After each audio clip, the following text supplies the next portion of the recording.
Again,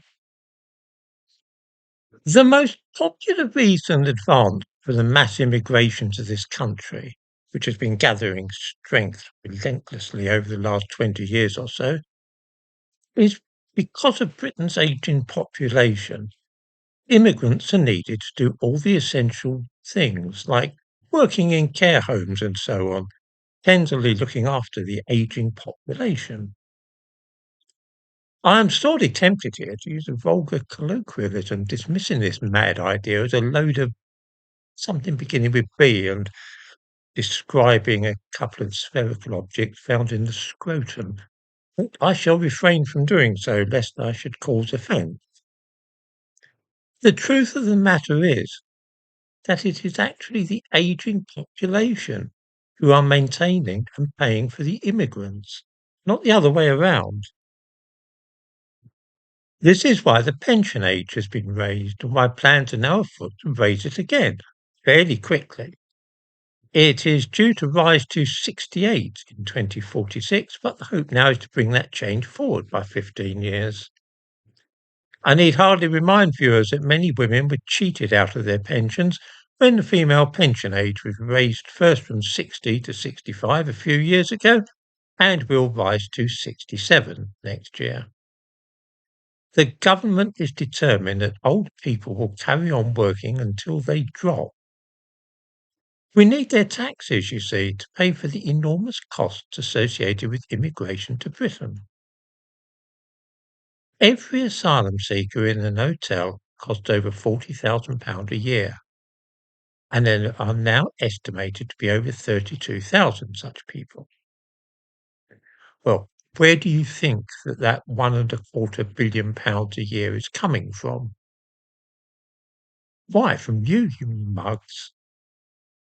All you older folk whose pensions have been delayed, you're working longer to finance the illegal immigrant scam. Still, I hear you say not all immigrants are asylum seekers, are they?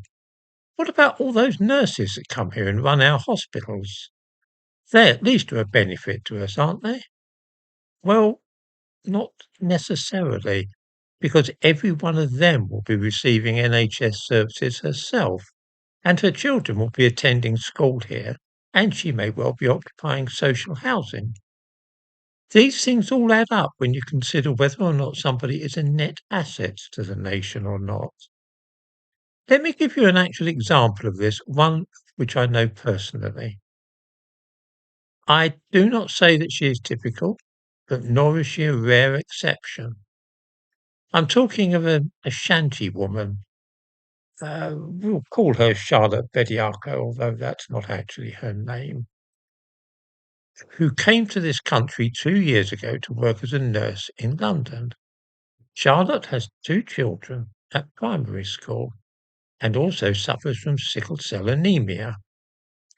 The age-weighted pupil unit cost for her children at primary school is £4,000, though for the two of them that's £8,000 a year, which is paid for from your taxes. Charlotte's current treatment for sickle cell costs over £10,000 a year. But she's very lucky. She's been chosen to receive a new gene editing treatment. This is a radical new process which costs £1,650,000.